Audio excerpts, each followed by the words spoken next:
ustedes a un nuevo episodio del podcast Libres e Iguales. Mi nombre es Camila Escalante y de mi parte y de parte del equipo de Youth Global Action queremos agradecerles por acompañarnos un episodio más. Este episodio corresponde a la letra T de transgénero y tenemos a nuestra queridísima invitada Muñeca Aguilar. Un placer, queridos amis trans. Muy contenta de que me inviten de participar con esos espacios para juventudes. Muchísimas gracias. Para comenzar, me gustaría mucho que tú nos cuentes como quién eres, tu historia, tu trayectoria y comenzar un poco por este ámbito de conocerte a ti y conocer tu trabajo. Entonces, adelante. Mi trabajo realmente es desde hace como 8 años aproximadamente en el activismo. Es un trabajo que nace desde algo genuino porque primero nace el apoyar a una organización que es una asociación civil que en ese entonces no estaban constituidas legalmente. Yo soy bartender y trabajaba en un bar, o sea, atendiendo, sirviendo chelas, pero yo había hecho un poco de teatro porque también era como un sueño mío. Entonces me invitan a formar parte de un evento y conozco a unas chicas trans que pues estaban ahí como que luchando por derechos y yo decía, desde un privilegio del cispassing, porque antes tener que andar muy súper arreglada para verme mujer cis y yo veía que ellas desde otras circunstancias y desde el mismo aspecto que es distinto al cuerpo hegemónico, claro, ellas sufrían muchas violencias y dije, pues yo les puedo ayudar. Dije, pues si les puedo ayudar, en lo que les puedo ayudar. Y ahí inicia y ahí ya llevo un camino y un proceso largo porque cuando estás metida dentro de la activismo es muy difícil que puedas salir de él. Tienes muchísima razón. Me gustaría que nos compartieras un poco en la actualidad qué es a lo que te dedicas, además del activismo. Yo soy bartender, soy actriz, soy gestora cultural, soy comerciante, soy cuidadora y soy trabajadora sexual. No sé si lo dije de primero. ¿Por qué todas estas cosas? A partir de la pandemia, al no tener un empleo formal, un empleo fijo más bien, porque estos empleos digamos que son formales, pero al no ser un empleo con un horario fijo, que no puedo cubrirlo porque soy cuidadora de mi hermanito, pues tengo que buscar formas de tener ingresos y ya son todas estas cosas. Como gestora cultural organizo fiestas, organizo el tema de la Bazarita LGBT, que es un proyecto que ya llevamos 2 años con él. Lo pelean, lo piden, que para aquí, que para allá, que queremos la Bazarita. También hago, fiestas, colaboro también con algunas como el Culona, el Anti-Pride y esas fiestas en la organización, porque también vengo de un tema abajo, ¿no? Como que algunas personas que facilitan sonido, la chela, el espacio, porque desde lo puteril también tengo otras amistades, ¿no? De las que aprovecho. Trabajo sexual ya lo ejercía desde que tuve que empezar a hacer mi cambio de expresión de género, porque recordar que las personas trans no cambiamos de identidad ni transicionamos nada más, sino que lo que cambia es nuestra expresión de género. Nuestra identidad sigue siendo la misma. Vender, ¿no? O sea, la ropa, algunas veces la ropa que donan al Comando Trans, que es el colectivo que tengo, se hace como un filtro de la ropa y como ya tenemos padrón de mujeres, por ejemplo, migrantes, de mujeres trans y personas de sus bebés, de sus hijes, se va separando lo que se le puede donar, lo que se puede vender y también algunas veces nos quedamos nosotras algo, pues porque también nos lo merecemos. Claro. También doy acompañamiento a mujeres, ¿no? Respecto al tema del aborto. Pero que igual comencemos escuchando un poco de tu historia, tu infancia, tu crecimiento y todo ese camino que has recorrido para llegar a ser la mujer que eres hoy. Un poco de que nací en una familia como hija única, todo bien hasta que un papá alcohólico, se separa la familia, mi mamá pues busca otra pareja, la violencia que viene con la pareja, las violaciones que vienen por parte de su pareja, el miedo también de mi mamá, como no tomar en cuenta, porque sí se lo dije muchas veces, ese miedo de las mujeres luego de estar solas, de no tener una pareja que las pueda respaldar. Huí de casa desde los 16 para poder empezar a hacer mi cambio de expresión de género, de transicionar, porque no se podía, porque además era policía, la pareja de mi mamá, todo el tema de un tipo de militarización dentro de la casa. Y aparte yo siempre digo, qué malo tuviste que haber sido ese güey como para decir, voy a tratar cuando te violo como una mujer. Recuerdo que una vez en su borracha dijo, es que eres más mi mujer tú que tu mamá. Y qué fuerte. Pero después de eso, tratarte como, tienes que ser hombre, ¿no? Tienes que ser esto, tienes que... Entonces era muy fuerte. Intenté suicidarme a los 16 años, cuando luego no pude, me tomé un montón de chochos de mi hermanito, hasta el jarabe, porque ya no buscaba que embrocarme. No me despertaba, pensaron que estaba drogada. Lo primero que piensan, ¿no? ¿no? Todo lo malo sobre las personas LGBT. O no logré el cometido, yo vivo muy cerca del periférico, empecé a caminar al periférico porque dije, me voy a aventar a un carro porque esto tiene que terminar, pero no, caí antes de llegar y listo. Cuando regresé a casa y cumpliendo los 18 años, ¿sabes? 18 años tú ya no me puedes hacer nada, mamá, ya tengo mi INE. Recuerdo que una amiga y sus papás, su mamá y su papá, me recibieron en su casa y mi mamá me fue a buscar con las patrullas y todo, ya sabes. Y ahí inició mi gran carrera como vedette, porque primero me metí a trabajar a un restaurante como auxiliar de cocina y luego iban unas bailarinas, unas cabareteras, iban a tomar los tragos, a comer, y una de ellas, una colombiana, me invitó a trabajar y ella decía, es que los gays son los mejores amigos de las mujeres. Entonces después de un mes de pensarlo, entramos a trabajar al table, entré como su maquillista, nada más querían compañía, nada más era cuidarles las fichas, cuidarles su dinero, que arregla mi maleta, que mi neceser, que recoja mi ropa, que guárdala, pero ya la verdad es que mi transición fue muy bonita porque fue dentro de este ambiente puteril, este ambiente del cabaret, de las luces, ese sí fue bien bonito. Ya de ahí, pues por mi propia cuenta empecé a trabajar, nunca me hormonicé, siempre tuve ese privilegio del cispassing, era delgada, tenía un cabello rizado que llamaba mucho la atención. Ejerzo el trabajo sexual en Carmen, Campeche, ahí empiezo a trabajar en la calle, porque nunca he trabajado en la calle aquí en Mérida. Bueno, muy pocas veces en estos últimos tiempos, por miedo a que me va a ver una tía y que me va a ver una vecina parada ahí y todo eso. Pero ahorita que ya soy abiertamente trabajadora sexual, las dinámicas también cambian y también cambian dentro del trabajo sexual. Entonces ya con eso, pues mayor parte de este tiempo de la transición, pues con mis parejas como bartender, muy alejada del ambiente trans, porque el tener un cispassing dentro del ambiente trans es, no sé qué nombre ponerle ahorita, porque ejercen una violencia contra mí, mujeres trans que en su mayoría se dedican al trabajo sexual, porque el cispassing te abre unas puertas distintas. También creo que es parte del carisma, no sé, de otras personas trans. Es otra perspectiva. Claro, sí, pero sí causa este tema entre nosotras. Yo le llamo envidias generacionales, porque las mujeres trans cuidan mucho su territorio, protegen mucho, por ejemplo, a la familia, como las lobas que son. No me gusta la más draga porque justo sigue metiendo en las personas y en las mujeres trans el cómo debería ser una mujer, ¿no? Si tú te das cuenta, dentro del drag también lo que buscan es la hegemonía de la mujer, o sea, que le corsé la cinturita. Es muy raro ver personas gordas haciendo drag. Entonces este tema dentro del ambiente trans sigue permeando en esto de cómo competir entre nosotras, porque la sociedad nos ha puesto a competir. Entonces siempre alejada del tema de las mujeres trans. Yo viajaba mucho para trabajar, no poder hacerlo aquí. Entonces yo llegué a un lugar que se llama Comalcalco y había una cantina que se llamaba el Krakatoa. Estaba chévere, era un hotel y tenía una cantinita.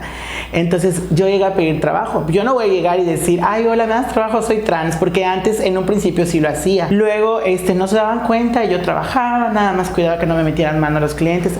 Pero a las trans no las dejaban pasar, pero ni como clientas. Entonces luego de la jornada de trabajo salí a comprar desodorante enfrente de una farmacia y sentí un tirón de pelo y unos putazos y dije entre mí, Y sí había yo visto a las chicas que estaban afuera espiando, y entonces era porque pues yo estoy irrumpiendo su territorio donde no les dan permiso de trabajar. Luego fue como al día siguiente dije no me voy, porque había una chica las que me defendieron, que eran mujeres cisgénero, me decían, no, es que esos putos son malos, dicen, esos te pudieron haber matado y te tiraban abajo del puente de las Chuapas y no sé qué. Yo, ya no me digan esas cosas. Y bueno, así hay un montón de cosas que hablar sobre las vivencias. Quiero cerrar como que esta pregunta como soy Dafne Isabel Aguilar Martínez. De pila me pusieron Edwin Iván. No me gusta hablar del nombre muerto porque esa persona no está muerta. Si bien el nombre no es como que no se menciona mucho, pero a mí no me causa una molestia cuando viene desde un tema que no es agresivo, no sé si me doy entero, violento, claro, sí. Porque es parte de mi ontología. Esa persona fui yo y esa persona sigo siendo yo. O sea, esa persona es muñeca. Entonces me gusta mucho que me digan muñeca. Y Dafne, cuando yo siempre he sido como que una activista nata. Antes de estar dentro del activismo, cuando me entero de que ya se podía las personas hacer su cambio de nombre, o sea, no tienes que ser una persona trans. Si tú no te sientes cómoda o cómoda con tu nombre, podías ir al registro civil y cambiarte tu nombre porque no te gusta. Sí. Y bueno, también un dato es de que no hay nada más propio porque a veces que te dicen nombres propios se escriben con mayúscula, pero no hay nada más propio que el nombre que tú decidas para ti. Entonces eso está bonito, que tú te pongas como quieres ser nombrada o nombrade. Y no me lo permitieron, entonces me tuve que poner Dafne porque el director del registro civil era Dafne López y era como solo podías ponerte nombres mixtos como Michelle, Cristian, Dafne. Y a mí me urgía cambiarme mi nombre, aunque no tuviera el cambio de identidad de género porque eso todavía no se permitía, mínimo con el nombre. Hacía yo una ociosidad, que cuando sacaba mi INE tiene una M de mujer y la otra tiene una H. Okay. Entonces con un alfiler punteaba yo así la M. Como para que pareciera, la H como para que pareciera una M y le ponía un poquito de delineador de los ojos y apareció una M, entonces y así. ¿Fuiste de las primeras que hizo su...? Fui la segunda, la primera lo hizo y puso Ángeles. Okay. Y de ahí brincó Kenia, que es una amiga que ahorita está en Canadá, y Kenia no le permitieron ponerse Kenia y se puso Irán. Okay. Entonces ya cuando Kenia hizo su cambio de identidad de género en la Ciudad de México, se puso Kenia. Ay, no, pero eso es un tema de andar cambiando nombres, qué hueva. Todo un proceso y pesado y cansado, ¿no? A mí me fue muy pesado y cansado porque habían abogadas o abogades que hacían el proceso, pero estaba mínimo en 8,000 pesos. Okay. No es algo que puedan pagar las personas trans que están sin empleo o bueno. Algunas sí que son trabajadoras sexuales preferían hacerlo en la Ciudad de México porque era rápido, es algo administrativo. Pero no es recomendable porque cada registro civil es autónomo, como cada estado es autónomo con su constitución. Entonces, aquí resguardaban tu acta de nacimiento, pero era como una doble identidad más o menos. Y eso se comprueba con la muerte de una chica trans que no entregaban su cuerpo porque exigían su primer acta, su acta primigenia, con el nombre, porque, o sea, ahí decía su nombre del acta de nacimiento, pero no coincidía con su cuerpo. Claro. Entonces no querían entregar su cuerpo y ahí dije, la importancia de que el registro civil de tu localidad reconozca, o sea, de tu estado, te reconozca es la importancia. Entonces durante la pandemia empecé a hacer el proceso, ni siquiera por mí, porque yo no tenía papeles para tener, o sea, no tenía por qué demostrar que yo era o no era mujer, porque no era algo que me afectaba. Entonces, pero había muchas juventudes, como algunas que estaban por egresar, que me decían, ay, Muñe, es que yo no quiero recibir mi cédula profesional, es que vi que le dieron su título a una compañera trans y le hablaron por su nombre y qué feo y qué fuerte. Y por eso lo hice. Y la verdad es que yo en ese momento tenía yo lemas que decían como, a mí si no me abres la puerta te la pateo. Claro. Porque eso de andar tocando puertas es cansado, pues mejor te la pateo. Entonces fue tener que andar pateando puertas. Fue largo, fue cansado porque además pandemia. Sí. Cuando me tocó firmar unos papeles dentro del recinto, porque lo vi con la Defensoría Pública Federal, porque la del Estado te niega el acceso. Es horrible la burocracia porque te niegan la negativa para que te brinde el servicio otra institución. Entonces tenía yo mi COVID de la primera ola y me dijo, no, pues no se va a poder firmar. Pero ¿cómo no se va a poder firmar? Ya tardé más de un año en esto, no me diga eso, por favor. Lo solucionamos, viene una persona, se lo da otra, todo. Finalmente el abogado terminó yendo a mi casa.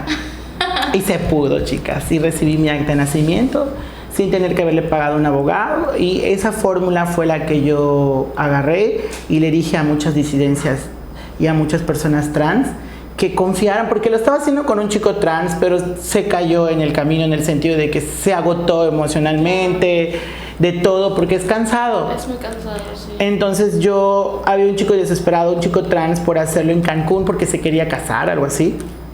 Dije, ya lo logré, inténtalo, ten paciencia. Y al día de hoy se siguen dando esos acompañamientos que son más rápidos. Lo único que le pedía a las personas que ayudábamos era que no se les cobra nada, pero que se mantuvieran en el grupo de WhatsApp, porque yo no puedo recibir todo, entonces se les mete al grupo de WhatsApp Y ahí, entre todas las personas dentro del grupo se ayudan de qué te falta, dónde ir, qué camión agarrar para llegar a tal, qué copias, el formulario de la solicitud de la negativa, bla, bla, bla. Todo eso es un grupo bien amoroso porque ahí solitas se van dando la información. Eso es muy lindo y te carga menos el trabajo. Claro, porque es que no gano de eso y no tanto por eso, pero es muy cansado porque luego muchas veces a las personas que vienen del interior del estado es sumamente cansado explicarles a dónde ir, o sea, no saben qué hacer, que la copiadora, que dónde hay copiadoras y bueno, suena muy clasista, pero a veces no hay la iniciativa de decir, bueno, voy a buscar en Google qué copiadora hay cerca de donde me mandaron o dónde está ese lugar, o etcétera, entre muchas cosas. Oye, me gustaría que nos compartas un poco de cómo fue tu acercamiento ya como a la comunidad trans, porque me comentaste que cuando iniciaste tu transición no estabas muy cercana, entonces ¿cómo fue este acercamiento? Y entiendo que fue por unas chicas que conociste, pero ¿cómo se dio esa dinámica? ¿Y fue en ese momento que decidiste, sí, me voy a meter al activismo trans? ¿O fue después? ¿O fue casi al mismo tiempo? ¿Cómo fue ese momento? De ahí empecé a trabajar. Yo seguía trabajando como mesera, como bartender. La dinámica, como te expliqué, es muy fuerte porque siempre existen desacuerdos dentro de lo TTT, ¿no? De lo trans, del paraguas trans. Y luego yo le hice la colectiva Comando Trans Interseccional el 8 de marzo del 2021, pensando en las disidencias. Yo estaba trabajando con una asociación civil y esa asociación durante la pandemia, que ya había empezado por el COVID-19, durante el 2021 ya estaba teniendo sus primeros rezagos. No sé si decirle rezagos o bueno, sus primeros efectos en el país. Y pues por miedo, esa parte la puedo entender, por miedo y por muchas otras cosas no querían apoyar a las trabajadoras sexuales más que nada trans, pero también estaban las juventudes y la verdad es que ese tema para mí ahorita es como un tema importante porque casi siempre he estado hablando de la exclusión o el etarismo que existe por parte de las juventudes. Si bien es cierto que las juventudes necesitan más espacios porque desde el adultocentrismo se les niega, también me parece muy importante tomar en cuenta las experiencias de las personas adultas. No estoy tan adulta, pero bueno, de las personas adultas. Entonces yo le puse el nombre interseccional porque en ese entonces estaba como el tema iniciando a hablarse del tema de las personas no binarias y yo tratando de entender, porque es difícil desde un principio entender algo que tú no conoces ni desde la academia. Entonces explícame, y a veces yo me acuerdo que por ejemplo a una chica le dije, ¡ay! No sé, le dije, no lo entiendo y como diría Voltaire, será que no lo entiendo, pero lo voy a defender. Entonces le puse interseccional, el logo del Comando Trans es una sirenite, tiene cabello, tiene pene, tiene mastectomía, tiene la cola, tiene los colores, tiene el triángulo, o sea, fue como muy pensado justamente también en las personas no binarias. Y empiezo a trabajar mucho con las juventudes trans y las disidencias de jóvenes, porque esas juventudes de ahorita, o sea, ustedes, yo fui esa juventud, entonces también les quiero poner de nombre las nuevas juventudes, porque yo fui esa juventud rebelde, o sea, yo me rebelé contra la asociación porque también ejercían un adultocentrismo conmigo, y yo ahorita siento que a mí me hacen eso, lo que yo le hice a esa asociación ahora me lo hacen a mí. Pero sí hay cosas no muy violentas, entonces dentro de la asociación habían unos nexos con otras organizaciones o colectivas que me manipulaban, que negaban la existencia de otras identidades trans, que negaban también el uso de otras banderas de las disidencias, porque con palabras de ese violentador decía que era balcanizar el colectivo LGBT de las islas balcánicas, que porque solo se hacían como grupitos o como islitas, y de esa forma no había una unión ni una comunidad. Yo, pues sí, pero estás negando la identidad de las otras personas y eso es muy violento. Entonces decidí, de hecho fue por el que me nació el tema de si tú me cierras las puertas yo te las pateo, porque esa persona decía, yo te puedo abrir los espacios, pero si tú te portas mal yo te cierro las puertas, y te las pateo, maricón. Y ahí me acerco más con las juventudes, empecé a trabajar con las trabajadoras sexuales, pero es complicado por lo mismo de la dinámica, por lo mismo de la pose. ¿Te has que se escuchado que hay qué pozona eres? Sí. pero no eres una pozona. Simplemente es que el aspecto que tú tienes, o la carisma que tú tienes, o hasta el cómo me expreso, puede ser mal visto con ellas. Se ve como si yo fuera una engreída, una creída, una sabelotodo, una... todo. A ellas no le ponen de nombre violenta, ¿eh? Es presumida, todo lo que tú quieras ponerle, pero no lo ven violento, ni no ven como que están... No me dicen cosas violentas según yo, ¿no? Entonces, la envidia generacional también, que porque, por ejemplo, yo no quiero maquillarme, o yo no quiero ponerme, o yo no quiero plancharme el cabello, yo no estoy como que con las uñas, y ese tema también es como, pues si no eres, entonces no eres mujer. O sea, pues, ¿eres mujer o no eres mujer? Pues mujer completa, y que no sé qué. Entonces, es un tema generacional también. El también autonombrarse, aún así, por ejemplo, que trabajo mucho con Cherrier, que es una adulta trans mayor. Cherrier de repente ella se sigue autonombrando homosexual, pero pues no puedo ir y decir, ¿sabes qué, Cherrier? Tú no eres homosexual, tú sé lo que tú quieras hacer, ¿no? Así es mi acercamiento con la población trans. Yo te quería preguntar igual con respecto al activismo de las trabajadoras sexuales.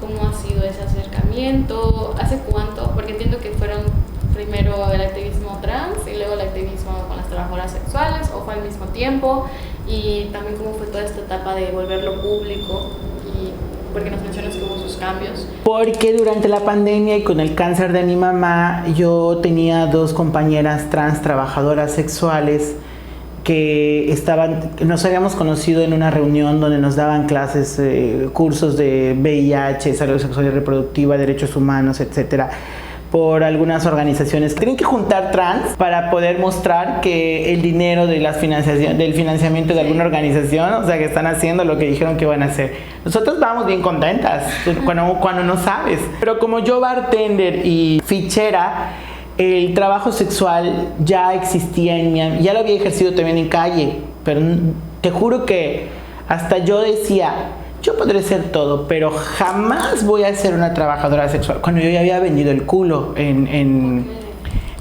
Ciudad del Carmen, en Campeche, Playa, Cancún, Tulum. Entonces, pero fíjate cómo negar eso, qué fuerte, o sea, cuando yo lo había hecho. Bueno, entonces se acercan porque la mayoría de las ficheras no se autonombran trabajadoras sexuales, pero ejercen el trabajo sexual. Y cuando yo empecé a trabajar con Kenia y con Dorian, que es con las que inicié, aquí en Mérida, ¿verdad? Aquí en Mérida, empecé a ver que otras compañeras, como cerraron los bares, cantinas y todo eso, y la mayoría de las trabajadoras en esos lugares son madres solteras, pues necesitaban la despensa, el apoyo, necesitaban un montón de cosas, ya no podían pagar la renta. O sea, ¿quién te ayuda? Nadie podía trabajar. Y mi mamá estaba con el cáncer.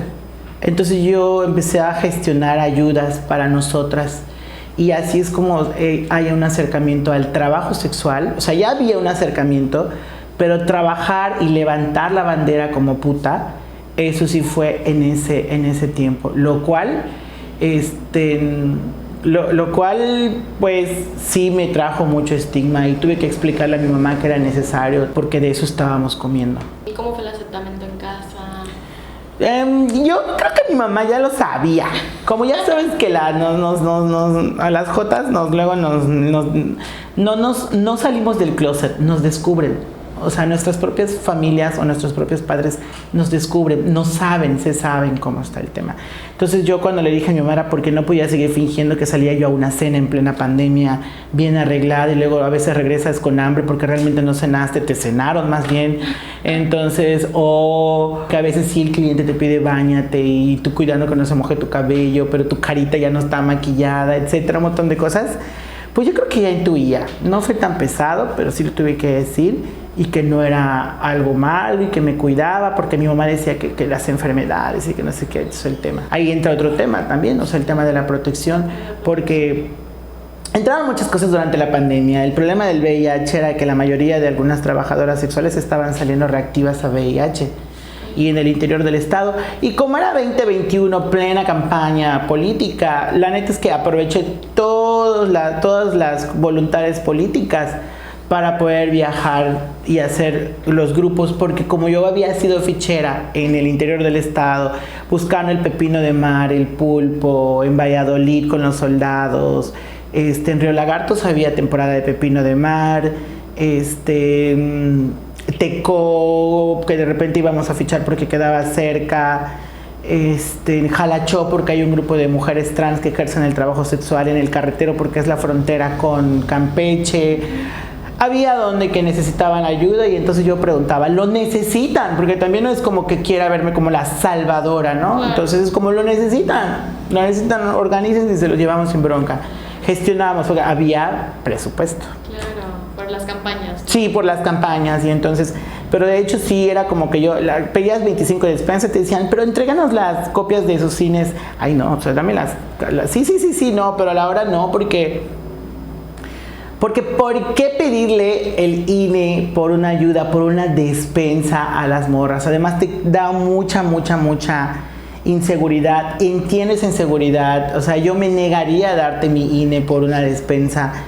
Y si yo me negaría, ¿por qué se las voy a pedir a ellas? Así que la que firmaba yo una hoja de recibí 25 despensas, Dafne Isabel Gran Martínez, pero finalmente con la idea de que iba a entregar las otras 24, okay, pero no entregaba nada.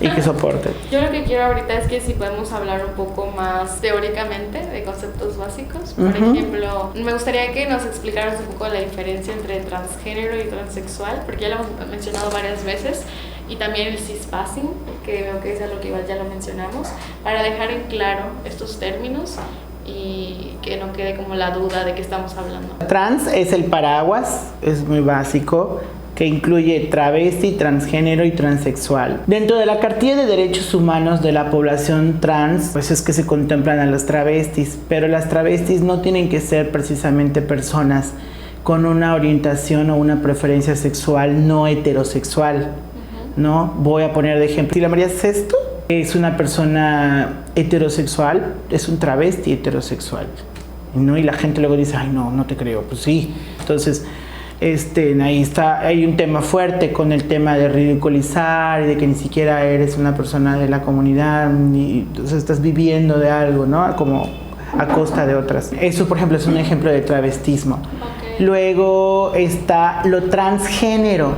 Yo soy y me considero una persona transgénero porque solamente transiciona mi expresión de género y mis identidades, mis tarjetas, mis papeles, pero no tengo no estoy sometida a ninguna cirugía ni a ningún tratamiento de reemplazo hormonal. Entonces soy una persona transgénero. Y lo transexual antes estaba ligado a que tenía que haber una reasignación de sexo para nombrarte transexual, pero actualmente se ha modificado, se ha actualizado a que ya eres una persona transexual cuando te sometes a un tratamiento de reemplazo hormonal, una operación de busto, una feminización de rostro, porque ya es para buscar un poco más el cispassing. ¿Qué es el cispassing? Pues que parezcas una mujer de verdad, o sea, que te veas lo más femenina posible de lo que exige la sociedad, porque es un problema de la teoría de la aguja hipotética, de los cánones de belleza, cómo te debes ver como mujer. Entonces, pues ahí pues algunas veces les afecta, sobre todo a las juventudes. Puedo afirmarlo porque yo como vieja juventud sí estuve en un mood de un cispassing. Yo andaba con pinches rellenotes acá que no aguantaba, siempre estar maquillada, pendiente de que no se me viera que parezco hombre, que parezco trans, que parezco travesti, el cabello largo, la búsqueda del cabello alaciado, relamido, todo lo que nos enseñan que tienen las modelos, ya sabes, las Victoria's Secret, las Angel y todas esas chingaderas. Eso es lo que buscábamos. Y luego es bien fuerte porque, o sea, yo digo a veces, chinga, no puedo creer que me haya puesto ese pantalón que me quedaba así de feo, ¿no? En algunas fotos lo veía. Y bueno, ese es el cispassing y eso es lo que la mayoría de las mujeres transexuales buscan y que incluso pues algunas veces no están dentro del activismo ni nada porque no quieren ser exhibidas, o sea, no quieren mostrarse como mujeres transexuales. Claro, ok. Ahora yo quiero que podamos hablar un poco de la comunidad trans. Uh-huh. ¿Y tú cómo definirías a la comunidad trans con la que has tenido la oportunidad de tratar? Porque entiendo que has vivido desde fuera y luego ya adentro cuando comenzaste a pegarte, ¿no? Más como a la comunidad, y un poco también de las problemáticas que rodean. Veo que también hay mucho de los estereotipos, de los cánones de belleza, pero creo que también fuera, yo me imagino que hay mucho estigma con las enfermedades de transmisión sexual, hay mucho estigma en cuanto a la transición, los tratamientos, que si eres o no por un tratamiento. Entonces, como que me gustaría que nos compartas un poco de esta experiencia. Fuera de Mérida también fue muy difícil poder encajar en el ambiente trans. Cuando yo llegué a Carmen, cuando yo trabajaba en los Table, yo trabajaba dando un show en un lugar que se llamaba, en Cancún, en la Yaxchilán, se llamaba el Sabores. Y la mayoría eran mujeres trans o travestis, y yo recuerdo que era amante del dueño del lugar, y él se fue de viaje a otro negocio en Chetumal. Y las trans, cuando yo salía a dar un show de travestismo, porque le empecé a entrar, le echaron ácido a mi maleta y se achicharró la ropa, las pelucas. Nada más me dieron 50 pesos para mi taxi, no había WhatsApp, no habían esas cosas, tenía un Nokia de esos blogs chiquititos. Entonces dije, guay, ¿qué hago? Me pongo saldo, le llamo a una amiga que vive ahí, pero me senté a llorar y pasó una camioneta porque era zona de trabajo sexual, entonces y me levantó y me subí, la pasé rico y me pagó bien, y ya con eso busqué a mi amiga. Y lo mismo en Carmen, Campeche. Yo llegué buscando a una amiga en un ride, me subí a un tráiler y llegué buscando a una amiga tableera, sabía dónde estaba trabajando, mensajes de texto, pero yo, pues tú llegas a un lugar que no conoces y tú dices, ay, Carmen es bien chiquito, pues chiquito, pero no tanto como para andarlo caminando. Entonces, caminando, preguntando, llegué a una estética y había una trans, Jennifer Smith, que le llamo, que es mi madre trans, y mi madre puteril, aunque ya iba trans con cabello larguito y vestida de mujer, femeninamente. Ella me llevó a la calle, a La Puntilla, en Ciudad del Carmen, Campeche, me explicó cómo era el trabajo sexual. Ella estaba haciendo un activismo para proteger a las trabajadoras sexuales, pero solo trabajé 2 días y regresé a encontrar a mi amiga y me puse a trabajar de mesera en donde ella trabajaba de tableera, porque con las mujeres cisgénero me sentía más segura y más amamachada y más aceptada que con las mujeres trans, justamente por esta competencia que existe. Con las mujeres de aquí trans o con la población trans, pues lo mismo. Algunas sí, algunas me pueden ver como refugio, como una buena amiga, pero la mayoría están en esa negación de no aceptarte porque no puede ser más, ¿no? que una de ellas, y no es lo que se busca. Así que colectivizar dentro del sistema travesti, trans, puteril, del trabajo sexual, pues, es muy complicado. Y con las juventudes es más fácil, pero también hay unas partes en las que tú dices, bueno, yo me estoy sintiendo excluida porque la mayoría de ustedes tienen en academia, estudio, prepa, no lo sé, y la mayoría de las trans de mi edad no pasamos de la secundaria, o a lo mucho secundaria.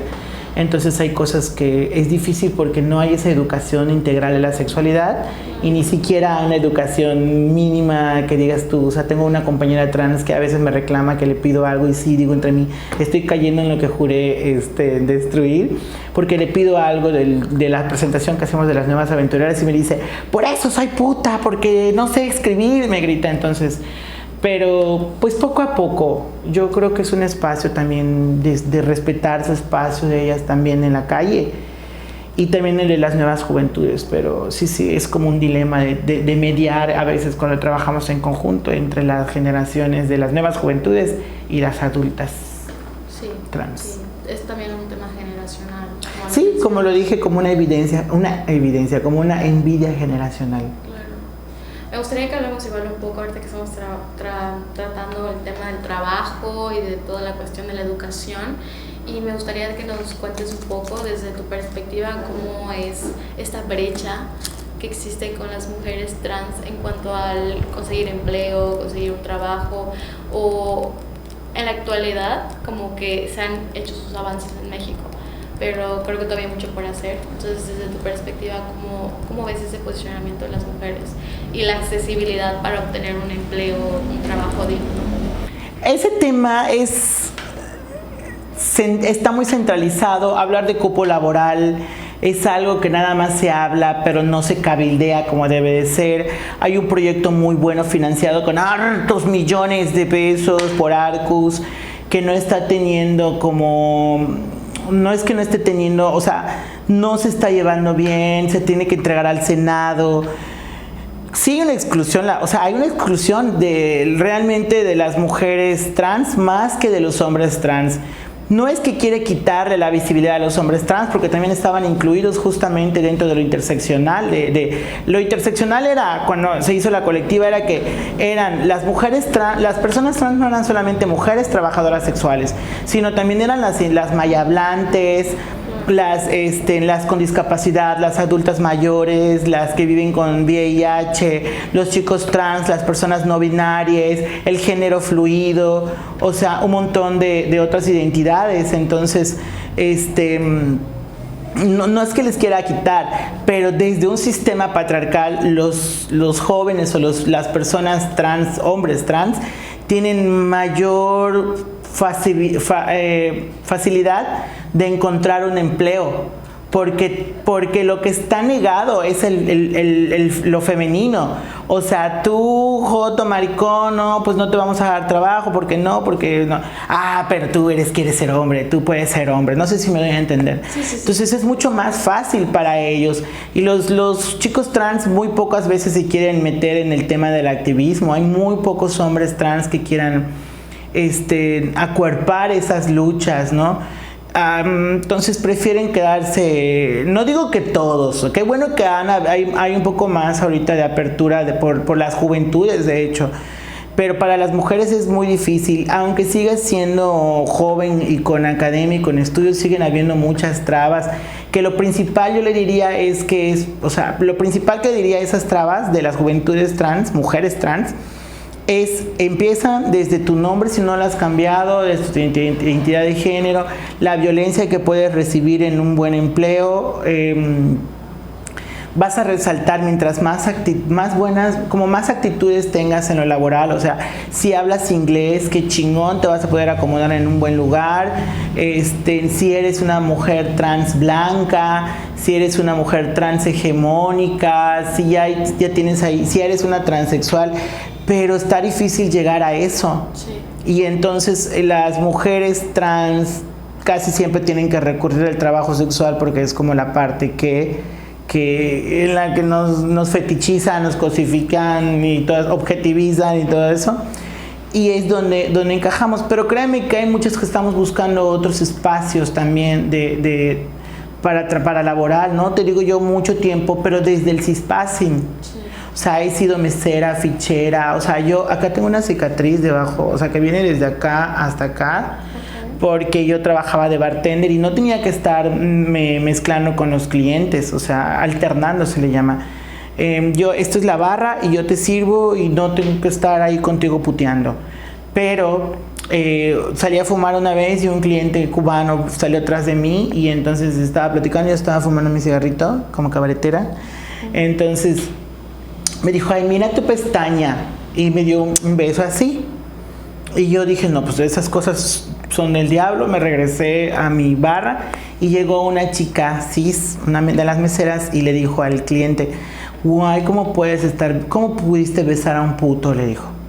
Entonces el güey me reventó un tarro de cerveza que era con el que estaba tomando, y eso es como muchas violencias que vivimos, porque pues si el cispassing sí ayuda, pero también, o sea, en lo laboral, pero también dentro de dónde. No sé si me doy a entender. Claro. Y es como dices, ay, qué fuerte, o sea, ¿dónde voy a encajar? Si yo no, o sea, a mí no me gusta coser, no me gusta maquillar, no me gusta a lo que siempre nos meten, ¿no? O sea, no me gusta. Y lo que siempre hay para nosotras no me gusta. Entonces, bueno, pues ¿Cuál es mi lugar? ¿Dónde voy a trabajar? En lo laboral. Y hace muchos años, cuando yo estaba luchando por mí, o sea, yo cuando hablo del activismo, hablo de que lo que hago no es para representar a las demás, es porque son violencias que a mí me atraviesan. Claro. Entonces, yo recuerdo que la Secretaría de Empleo tenía un programa para personas trans, pero solamente te mandaban a cocinas de restaurantes.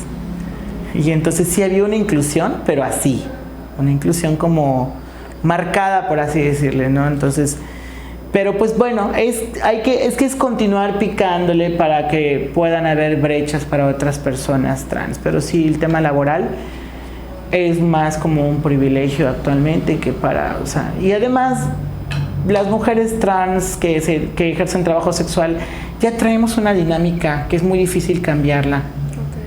Okay. Entonces, el problema ahorita para mí pensar que el no tener un empleo o laboral para mujeres trans es que dentro de unos años va a haber un tema muy fuerte con la hormonización, con el tema de la feminización, con el tema de las sustancias para hacer cadera, nalgas.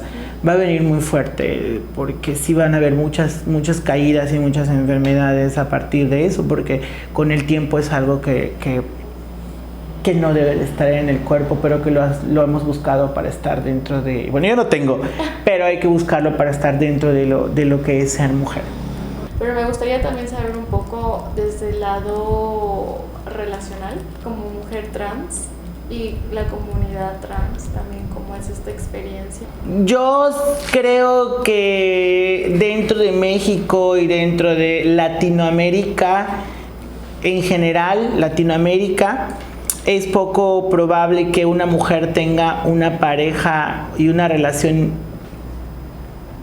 que deseamos y que tenemos demasiado divinizada, más bien, no sé cómo llamarle, a algo que vemos como esto que nos ha venido la televisión del amor eterno, ¿no? Inolvidable.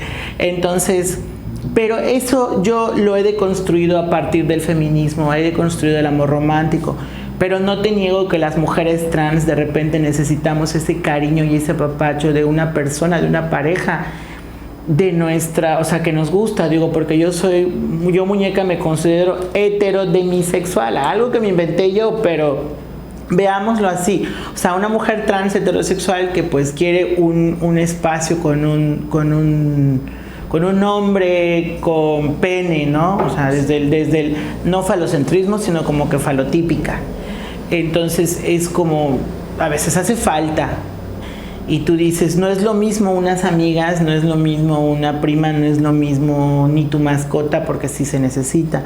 Y creo que sí es muy difícil porque el estigma que se carga hacia las parejas que tienen una pareja trans es sumamente fuerte y machista. Sí. Entonces yo he tenido parejas de 4 años, 6 años, 3 durante toda mi vida que han estado conmigo no por ser trans, sino la primera persona es porque nos conocimos en un carnaval y él no sabía ni se había dado cuenta que yo era trans, hasta que a los 3 meses le conté que yo era una mujer trans, entonces, bueno, que era travesti, porque en eso ni se manejaba lo trans. Okay. Y pues lloró, creí que me iba a pegar y todo eso, y se fue llorando, ¿eh? Luego regresó a buscarme, fue bien bonito, 4 años de relación. Pero no dejaba de tener, de ser infiel y de estar con otras mujeres cisgénero, lo cual yo no me sentía a gusto porque era muy posesiva, porque ya sabes, tú quieres ser la pareja para ti nada más, ¿no? Y hasta ahorita yo no te manejo el poliamor, pero ni las relaciones abiertas. Luego tuve uno de 6 años que, por ejemplo, decía, no se enamoraban de mí, es que ninguno de ellos se había enamorado, más bien de que soy trans, sino de la actitud.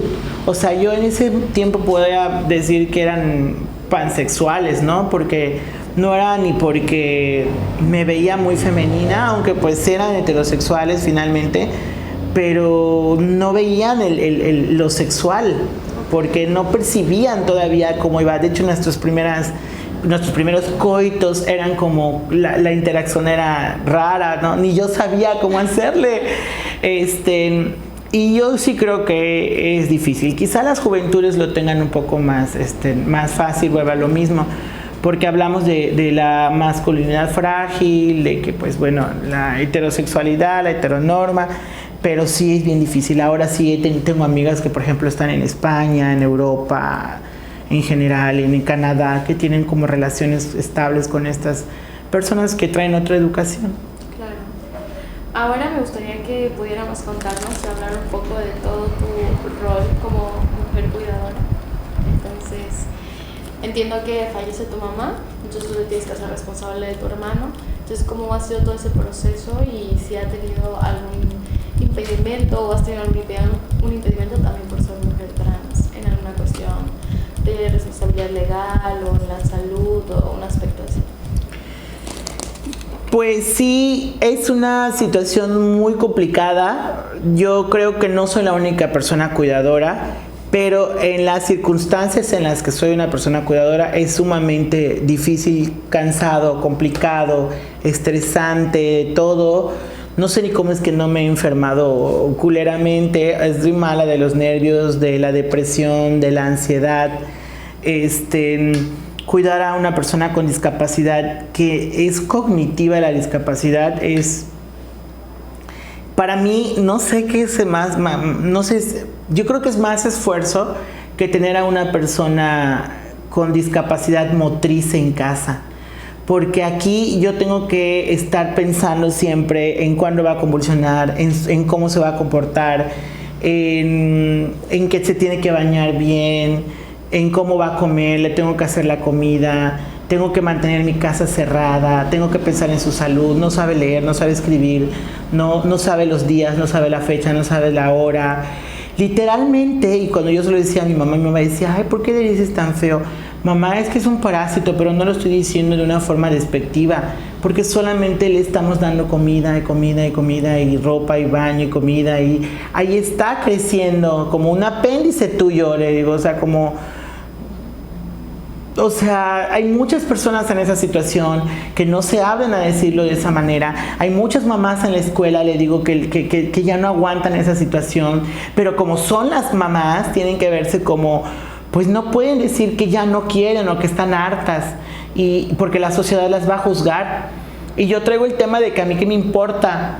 O sea, yo amo mucho a José, pero el hecho de que lo ame a él no significa que yo no merezca amor también y atención, porque luego muchas veces la atención se dirige más como que hacia las personas con discapacidad.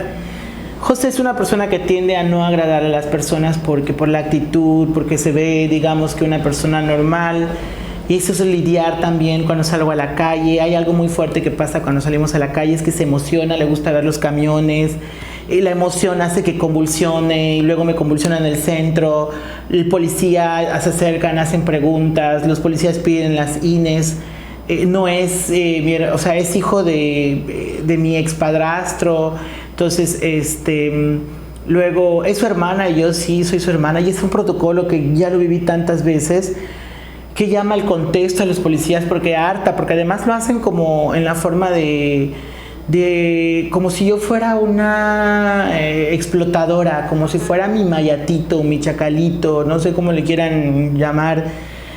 Que sucede también que a veces yo lo visto como un joven, porque es un joven con la mente de niño.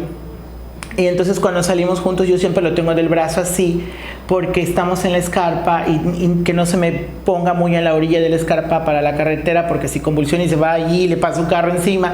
Tú sabes el estrés que tengo que estar teniendo, así como para, así como al 100 por si algo. Pensar en todos los Sí, exacto. Entonces lo tengo siempre agarrado del brazo acá. Y luego piensan que, con lo mismo, ¿no? Hay señoras que me han mandado a la policía. Yo le digo, o sea, se siente feo que piensen que no es tu hermano, o sea, que tú estás abusando de él de alguna forma, que estás haciendo un tipo de pedofilia o de explotación sexual.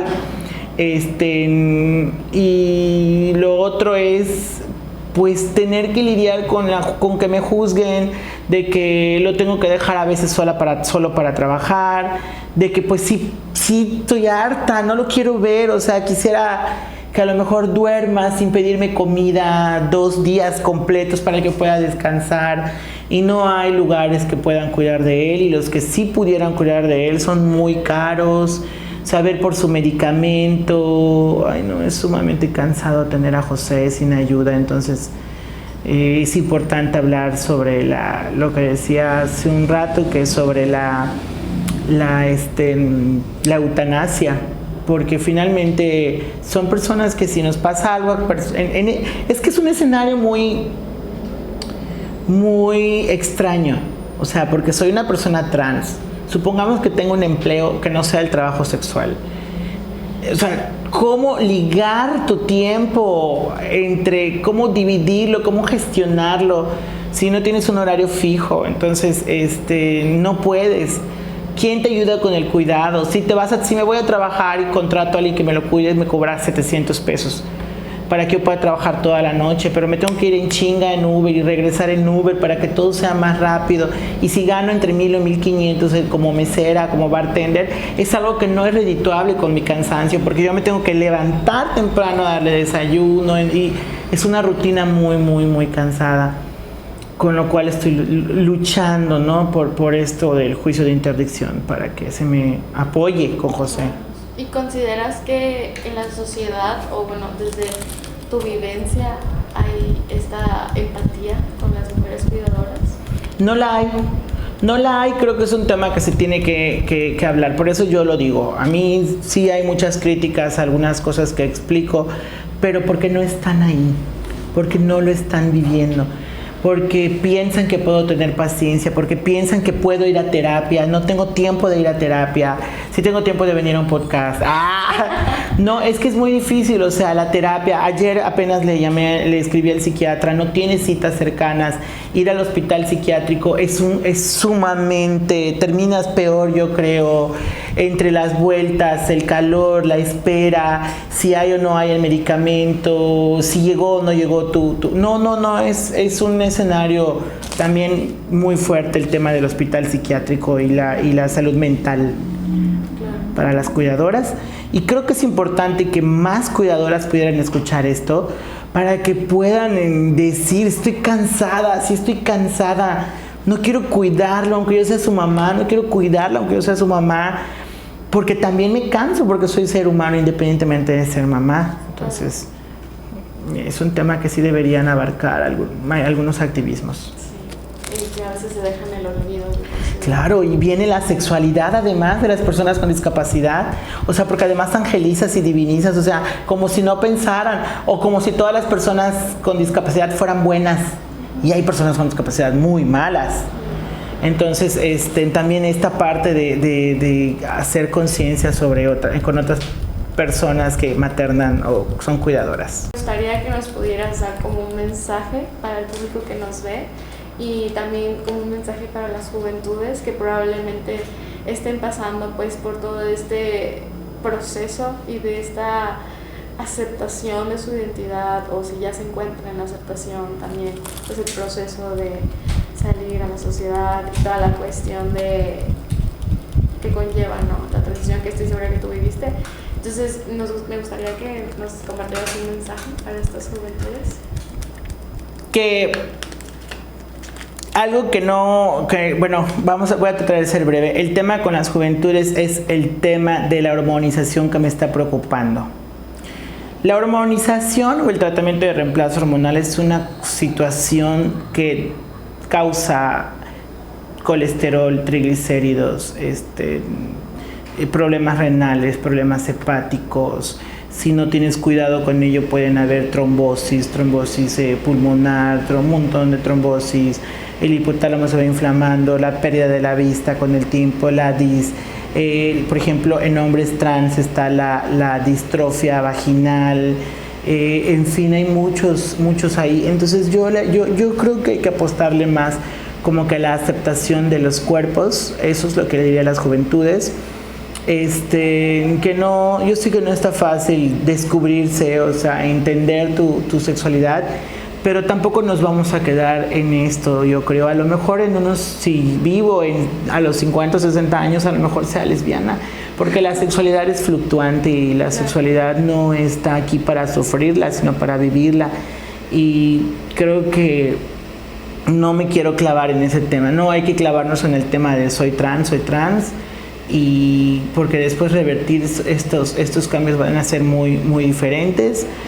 Que haya un apoyo y menos crítica, que puedan retomar un poco el tema del trato, de las dinámicas de las personas trans, en cómo nos podemos percibir a nosotros mismos, personas trans, que cómo nos nombramos, cómo nos llamamos, cómo nos divertimos en nuestros propios espacios, en nuestras propias dinámicas, en nuestro ambiente, en tomar en cuenta las luchas de otras personas que nos abrieron espacio, porque yo sí le apuesto a que las juventudes pueden hacer el cambio general, no generacional, sino general, que pueda avanzar tanto para las personas trans adultas como para las propias juventudes y como para las, no me gustaría decirles infancias, yo les digo niñeces trans, porque infancias es como si no es algo que no les permite hablar. Claro. Entonces, las niñeces trans. Entonces, ahora es el momento de trabajarlo y ahora con las campañas aprovechan. Perfecto. Pues muchísimas gracias, muñeca, de verdad agradecemos mucho que nos hayas acompañado en este episodio, que nos hayas compartido tanto. Estoy segura que yo y las personas que vean el episodio van a terminar con muchas aprendizajes y muchos intereses, y también cuestionándonos muchas cosas de cómo vemos en la actualidad tanto a las mujeres trans como en sí a la comunidad trans. Entonces, de verdad, muchísimas gracias. Gracias.